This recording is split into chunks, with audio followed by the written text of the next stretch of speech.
Hi, everyone. Welcome to the Skip Podcast, the podcast dedicated to helping you get ahead in your career. I'm your host, Nikhyl. Today's episode is another live coaching episode. One of my listeners took me up on the offer to walk me through a challenge that she's having in working through a new executive role at a tech company. And the question that she's mulling over is whether she made a mistake in actually joining the company because she's seeing a lot of red flags. Now, conventional wisdom is you should trust your instincts. And if you start feeling like maybe you've made a mistake, it's probably not going to get better. But I don't actually trust conventional wisdom. Oftentimes, the hardest part of any job is in the first 100 days and maybe even all the way to the first year. And the important thing is to weigh, is the position that you have set up to fail, or is this just an opportunity for you to show some grit? But if you think about your skip job, the next employer is going to want to see that you've solved some really messy, challenging problems in your current role. And so if you presented with a position that is filled with a number of problems, you have to weigh whether or not they can be solved over time, whether or not by having the right relationships, which certainly don't exist in the first 100 days, whether you can actually start nudging yourself towards a successful spot. And in fact, if you do solve those problems, there might be a very powerful story that you might be able to connect into a very career additive position. When I spoke to this caller, she walked me through a very detailed background. Now, for the purposes of this episode, I'm going to summarize it. She started as an engineer, then moved to the States for business school, and then has really held over a dozen roles. This is quite an experienced executive where she's had success in small companies, mid-sized, and large companies. And she's been very proactive about her career, leaving when it didn't feel like there was much to be gained, and actually has held over a dozen roles. And so a lot of my advice is, what makes sense for someone who does tend to have a number of different roles and is looking for the current job to be career additive? So let's start our conversation with an edited version of her background and then some of the questions that she has. Thank you for making the time. I definitely have been following your post. I was definitely inspired to hear the very no bullshit, straightforward advice you shared. So I think the question I sent you was, hey, I'm not sure if my current company and this particular role is the right fit for me, having been in here for 4 months. And I was also talking about like a CPO role at a Series B startup and another director of product role at another Series D or E, I can't even remember. And this to me was most exciting because it sounded like, hey, come in as a head of product and then in 6 months we'll set you up to be the P&L lead. And it's a small contained business where it's at the Series A to B stage that within a Series E, and you get to run your own P&L. You get to take this forward. It's an incubation business. We want to see 2 to 3x growth year on year, and you'll have a lot of autonomy on how you achieve that. Coming in, I think the 2 challenges I've found is, one, the company that we acquired to first bootstrap this business, it was more of an acqui-hire. And so they understand the domain very well, but they don't understand software development or SMBs, and not just like SMBs. When we say our average customer sizes, businesses with 10 employees, so like really small, not even medium. And so there is an element of, okay, this is an interesting challenge where we now need to course correct and build a true MVP. But the part I'm struggling on is we have a bunch of folks that came to us with a acquisition and have golden handcuffs. And so I'm stuck with a high-will, low-skill team. And the second challenge is the hiring manager who brought me in left within 60 days. And so now I'm also like this independent island where I'm trying to build more relationships and credibility with the leadership side of the house. And turns out the person who hired me had burnt their bridges, and there was some animosity there, which I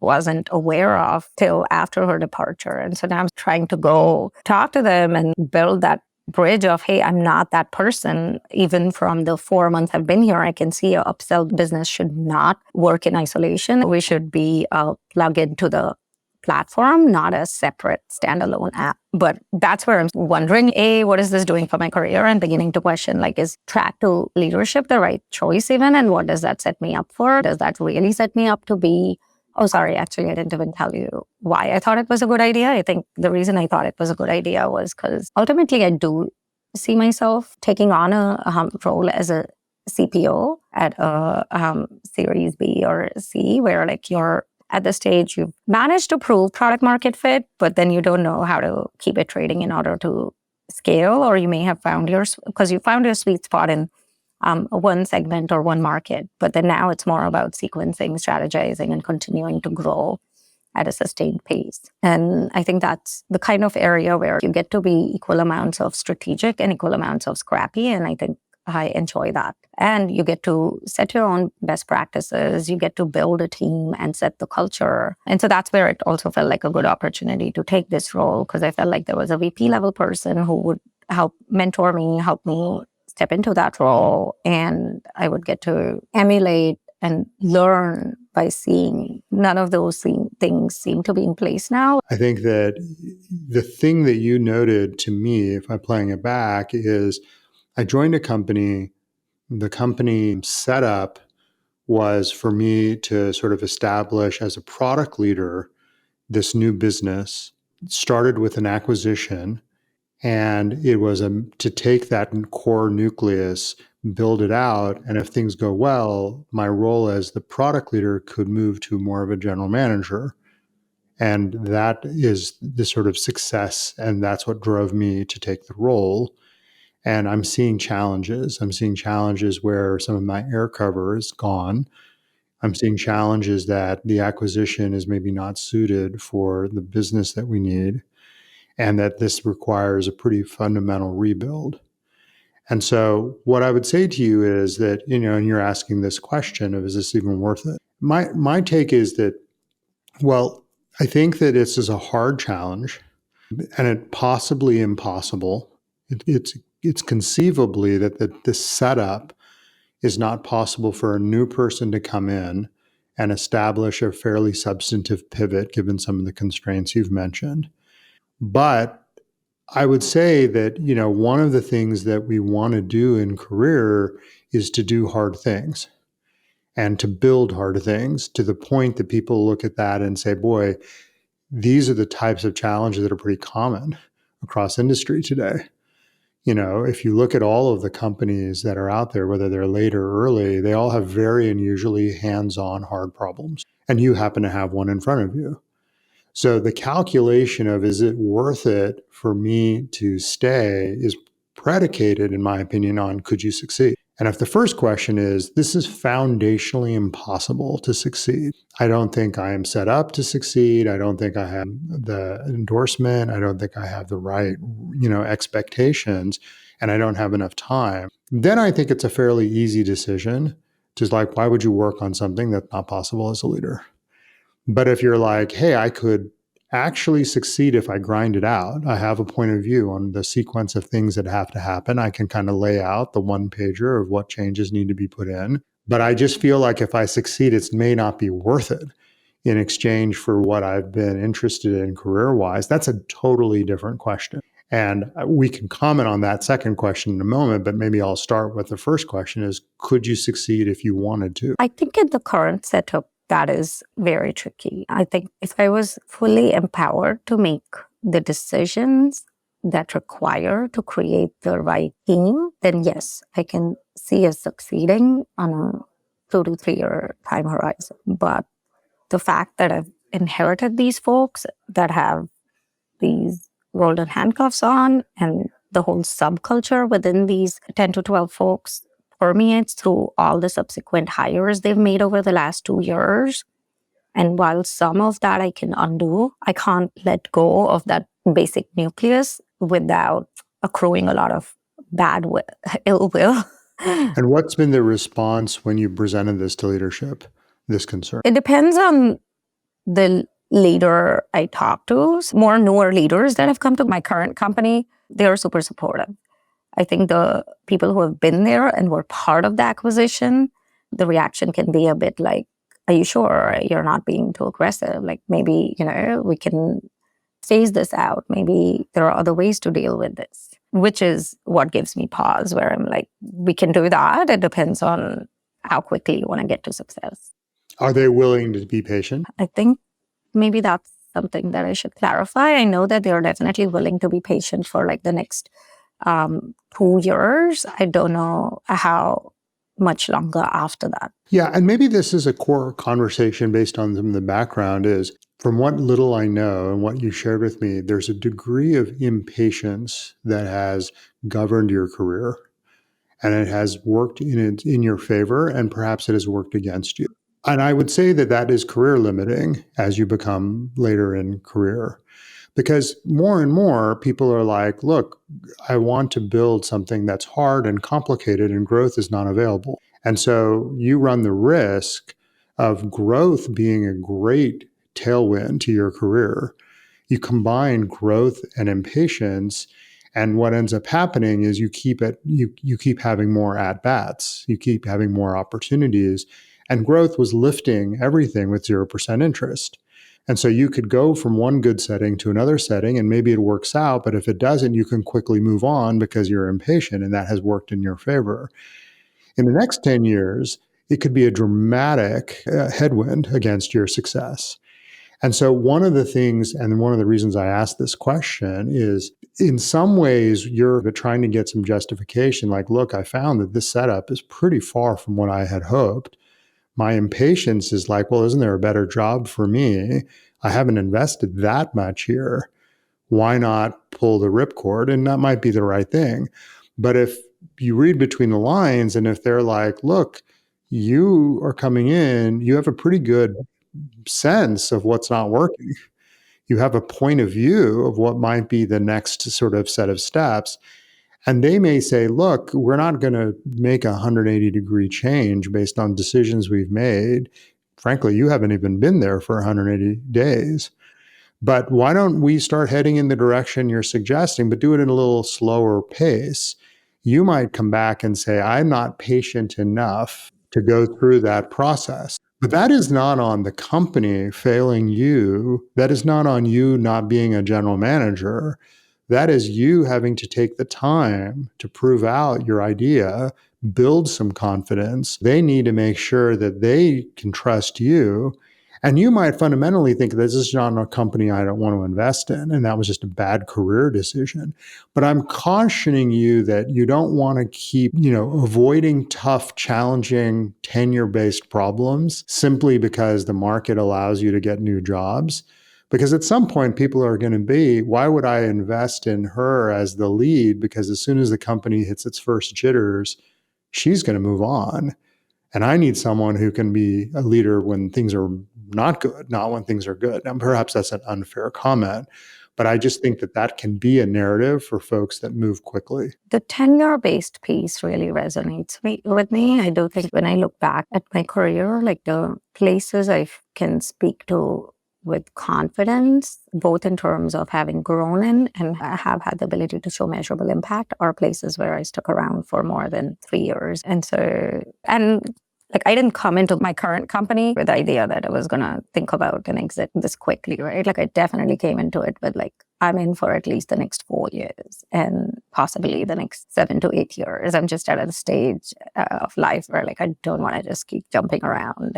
And yeah, I guess I need to think a bit more on that point about impatience, because I think what I'm hearing is, hey, making tenure-based career choices is not just about spending time in the role and being able to point to impact every 6 months. It's really about solving the harder problems that might take a year, 2 years, 3 years to solve. Because shifting orgs and culture is not a 6-month, put it on your PSC task. Yeah, I mean, I couldn't have said it better myself. I think maybe another way to look at it is, let's start the conversation with, I've joined this company and my expectation is to be a leader at this company. I need to be here for 3 to 5 years. That 3 to 5 year period is when a leader can make his or her greater impact. Now, in your example, what I would say is maybe the role that you start when you join the company is not the same role as when you have the greatest impact. And so the way I look at these longer tenure leadership positions in established companies, and certainly your current company is a very established one, I would say that, you need to first build confidence in yourself and your translation of your skills to the company culture. And they need to build confidence in you that you are a leader. They're not going to do that based on a resume or an interview or in 3 months. That's perhaps possible in an IC role or in a more junior role, but not obviously in leadership. And as you pointed out, you've had more of your impact when you've had longer tenures, which is not surprising. So think about it as, okay, I'm going to join this company for 5 years. The first job I'm taking is the starter role. That job will take me a couple years for me to essentially have trust and confidence bidirectionally. Now what will happen is the company will pull me forward into a better, more impactful role. And that's where I have maybe my greatest tenure, impact, joy, and that's where I'm really found my fit. So this entire conversation is like, could you have impact in this first 2 years? And as you point out, what you're describing is incredibly difficult for anyone. We just bought a company. We need to establish a new business line. We're asking people that are new, that have never worked at this company, to be the drivers of that. And by the way, the customer needs to change from what the acquirer, what the acquisition team is used to seeing. And if they're asking you to do that, if their expectations is we expect to see progress relatively quickly, well, then you're set up to fail and you should move to another role within the company. But if instead they're like, yeah, we think it'll take a while, and obviously the leader that came in is no longer here, but you have the best position. Now, if they don't trust you, then you're sort of set up incorrectly. But if they're like, we want to hear from you, we want to give you time, we believe that you might be the right person to drive kind of the right direction, and frankly, we need someone, but you need to basically work through it. In your mind, you're like, career-wise, if I can have effectiveness in 2 years, then I can really get the plum roll to really drive my main impact. And so this is a 2-year starter position, and that to me is a much better framing. And then you can decide, do I opt in for an additional 2 years or not, if this wasn't meant to be? But I think that mentality will be much better to govern your tenure than whether or not this was met your expectations in joining. Just to play that back, I think what I'm hearing is you went in thinking you were going to inherit a problem, you were going to invest 4 years, turn it around, learn things, et cetera, and come out and be ready for like the next big jump in your career for having done this. What you're finding is that path is very unclear, and even the nature of the problem you thought you were inheriting is quite different. And so there might be an opportunity to learn and grow and have an impact. So don't be hasty in assessing what can be achieved or not achieved, and instead align on what the time horizon in leadership's mind is, so that everyone is on the same page about, hey, is this impact going to be achieved in the next year or two? What's your expectation? Will this area get defunded if we don't get to a certain scale in 2 years? And if the answer is nope, you have time, you have 3 to 4 years, then go in, do what it takes, and reassess personally where you stand after 2 years. It is. I think I have slightly different words to get to the same sentiment. What I would say to you is you had an expectation that in the next few years you can show impact, and it can be very additive from a leadership point of view and career point of view. And what I'm suggesting is that absolutely still exists, perhaps even more so. But I think when you look under the covers, what it takes to be a leader was much harder than you realized. And I'm suggesting to you, as this is the job and this is the best thing for your career, is to prove you can succeed in a hard job. so that the next job, by the way, these Series B CPO roles ain't so easy. They're not, hey, I join and things just go up and to the right. They are very similar to the problem that you just described. So what I'm saying is you have an opportunity with some level of grace for you to show that leadership. I don't think that the company needs to commit to you that we will write a blank check for 4 years. I think that's very unlikely. And that's crazy. I mean, you wouldn't want to work on a project for 3.5 years and then find out it doesn't work. I think you need to do is you need to say, hey, I think this is a tricky problem, but I'm going to come up with a 2-year plan to optimize. And I'm going to believe in that plan. And then I'm going to get told that I can't get to that plan. Now, if your plan is so aggressive, we're going to change the team, we're going to change expectations, we need 3 years before we show any kind of impact, that's not a reasonable plan. It has to have some degree of risk. But at the same time, you are not going to be able to wave a magic wand and turn it around. And one of the trigger words I heard is that, hey, if I was the GM or if I was in charge, I'd be able to do things. But that's not really reasonable. All of us live in some degree of constraints, and you're new. But you could come up with a very viable 2-year plan. And that 2-year plan you can believe in. And if you get through that plan, get the team to a better place, get the business off the ground, perhaps see a promotion along the way, you'll have a ton to show and add to your career. You'll be able to say, look, I grounded out as a leader of a new business. And it would be an absolute diamond in your career if you were to then say, give me the CPO of a Series B, where I'm doing something quite similar, constraints, but I'm figuring out a way to take this business forward, and I'm inheriting something. I'm not starting it from scratch, but it's certainly a bunch of strategy, a bunch of complexity in upward communication and downward communication, and it has a ton of accountability challenges.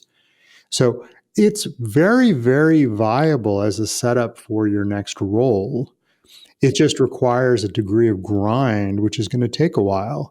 And that's what I'm asking you to be patient around. I'm sorry. Yeah, I think I'm letting that sink in, but frame that way, that makes a ton of sense. It's good to hear someone reflect back to me that, yes, there is opportunity here. This is a viable role and is additive. But you're being impatient, slow down, and it'll be okay. I think maybe I just needed to hear that from an external voice. I think it's more than it'll be okay. Maybe the question, let's assume that I'm a CEO of a Series B company. Let's assume that I'm interviewing you to be head of product. The question I would want to ask you is, give me an example of a series of hardships that you've dealt with in the professional setting and how you overcame them. Now, I'm not suggesting, given your very broad career, that there's plenty of hardships that you've faced and that you've overcome. I'm looking for the level of complexity, because the role that I have for you is going to be faced with all kinds of hardships, and it's going to test you, and I want you to overcome. And when I hear your background, one of the things I hear is hardship came and I made a move. And we call that impatience. But I actually think that that could also mean that you perhaps challenged with grit. And the Series B role that you desire is a role filled with grit. Why I'm suggesting leaning into the current role is to show a degree of grit that you've not shown to date. And that is a career unlock. Because if you can transcend that, if you can say the chips were down and I was able to get something that no one believed, that required me to build on lots of levels, influence, product strategy, taking some, circuitous path to success, people are like, that's exactly the person I need in my company, because those are all the skills I'm going to need. Knowing very little about your background, perhaps you have many of those examples as well. And certainly going from where you started early in your career and going through all that re-education and rethinking requires a ton of courage. So I'm not pushing back on that. I'm just saying grit is the important feature in the roles that you desire next. That requires perseverance, and that requires hardship, and it requires you to overcome, and frankly, requires some degree of tenure. And so that's why I'm pushing you in the direction I'm suggesting. Got it. No, Nikhyl, that resonates. And I think, I mean, while I'm also taking away that I need to work on how I narrate my story, I don't think of jumped ship when the going got tough. But to your point about what if I was sitting in an interview for the role I desire, and I think the examples I would be leaning back into were all in larger, more structured setups. Whatever I achieved in the last 5 years was at post-IPO companies, and that would not resonate with a pre-IPO founder. I mean, I wouldn't want to hire me. Yeah, I think that combination of that insight plus the fact that growth, because it existed for so long, people are very skeptical of anyone's background, not just your own, that they always look, well, maybe they were just present while, they had a boat on the tide and the tide rose and that Yeah. was the success. So you're combating two of these memes. Hey, I had a structured, success. And then is it possible that growth really was the factor to some of your success? So now you sit in a role where you don't have the growth piece inherently. And ultimately you are not in a super structured environment. You need to be the leader of that structure. That's why I like the role. Yeah. I think framed that way, I guess, and I know this is like getting to the next part maybe, but I'm also then wondering, like, when you say 2-year plan together and think about like what might be that structure, what's a good way to approach a challenge like this where you have this entire set of individuals who pretty much are the evangelist of this business, but over the last 2 years have pretty much become redundant and are potentially almost a liability, and don't want to demotivate the rest of the org, nor do you want to make too many aggressive sweeping moves, because I don't think that's the right way to set up a org this size for success. What's a good way to thread the needle between upskilling versus cleaning shop? What I would probably say is the product strategy that needs to exist in the next 2 years needs to first ignore them, which I worry is blinding you to your ability to look at all the other parts of the problem. Like if the problem was as simple as everyone's on board with the strategy, but we just have the wrong group of folks and I just need to work through that, that's pretty far along. If everyone in leadership is aligned on here's our 2-year plan, here's what we can achieve, here's what's meaningful going to matter, but I have a problem with my P&L paying for X and not Y, that's pretty far. My hunch is that you're not quite there. My hunch is that's one of many, many, many problems. And so my counsel is for you to say, well, let's put that aside for a second. Let's figure out what this business needs. Let's align that with leadership. Let's find a champion for you of someone who's in the old guard, who's actually has good trust with all the leaders, but is actually also someone who's willing to adopt you and work with you. Or maybe that's someone in the new guard who has that translation. And then put that as one of your challenges on your plan, and maybe the one that you have least control over, to your point. But I think if the rest is actually, then this is my counsel, is if the rest is actually pretty well established, then I think that you can bring the leaders together to solve that problem. And what it will probably look like is reducing the team to a smaller group, probably not retraining, and probably looking to use that P&L in some thoughtful way, or expanding the P&L in an attempt to just sort of manage this constraint. But I wouldn't put all your energy there without all the clarity on what's after that, right? Because that can become quite a distraction. Yeah, no, I think I am at a place where I've pulled a strategy together and set the new metrics. I'm now in the process of shopping that around, which is where some of these gaps where I'm like, hey, if we are going to optimize our ops heavy workflows and build in AI chat assistant or do all these things, where is the ML skill? Where is the AI skill set?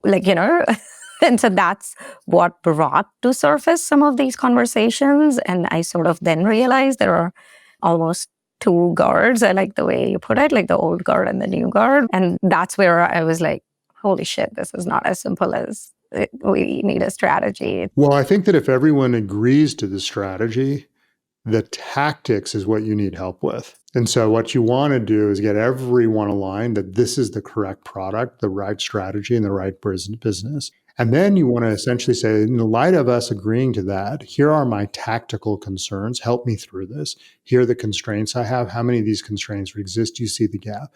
I think that if you go too fast through the strategy and too quickly to the problem, you'll end up people feeling like, hey, I made that call and now you're asking me to change my mind. If, on the other hand, you go slow through the alignment of the strategy and get everyone excited, then they all stay on your side of the table when you effectively work through the constraints. And you can kind of openly talk about, well, I mean, if these constraints exist, this is what we get. You just need to bring people to solve this with you, as opposed to trying to make that the centerpiece of the conversation. That's good advice. I think I need to be, and it keeps bringing me back to your point about patience. I think I need to be patient just because I've created the strategy and 3 leaders have blessed it doesn't mean everyone understands. And I think the part, what resonates is get everyone excited about it. Correct. And that creates influence. And that influence is what will carry you through that 2, 3, 4, 5 years and the level of impact that you look for. Okay, so as we wrap up, I think we all can agree that grit is a really critical factor to career progression. If you have a really hard problem in the office and you're able to show success in solving those problems, then your next employer will match that to the problems they may face. And if they turn out to be similar or perhaps even easier than the problem that you faced in your current job, it's a huge factor to being successful in that role, obviously getting that job, and so on. So the trick that we want to balance is ensuring that the problem that's in front of you is actually solvable, and solvable over some reasonable period of time. Now, if it requires you to compromise your values or stay for years or essentially play politics in a way that makes you uncomfortable, that's not maybe a job for you. Or if you're just set up to fail without any possibility of success, well, those are roles that you want to move quickly past. But really hard problems do require effective relationships, trust, context that everyone has that's shared. And all of that points to gritting it out for some reasonable period of time. Maybe that's 2 or 3 quarters, maybe that's a year. But if you feel like you've been given a really hard challenge and it's going to take quite some time to solve, that may be okay, because the payoff is the role you get next is going to be filled with even more challenging problems, but will be a lot larger with a lot more responsibility. Finally, I'll end by noting that this patience that we're talking about is something that wasn't as necessary in the past, as companies were growing so fast that the problems tended to get more complicated, but also responsibility tended to grow organically for anyone that was trusted or anyone that was really present in the building, because growth was coming for free. Now you really have to grit it out and show this progress and this patience in a way that wasn't needed before. So if you're struggling to work through some really gnarly challenges, but the challenges do seem like challenges that other companies have, it might be exactly what you need to actually stay gritted out and overcome. I'm Nikhyl Singhal. This is the Skip Podcast. Thanks for listening in. If today's episode resonated with you, please consider leaving a review or sharing it with the people you know who want more out of their career. To get the latest content from the Skip, you can subscribe to the podcast on Apple, Spotify, YouTube, or wherever you currently listen. You can also follow my newsletter on Substack. And if you have questions or feedback, particularly related to this new format, I'd love to have you drop me a line on Twitter or LinkedIn, and perhaps you can be one of the next guests on the Skip Podcast. As always, I'm Nikhyl Singhal, and this has been the Skip.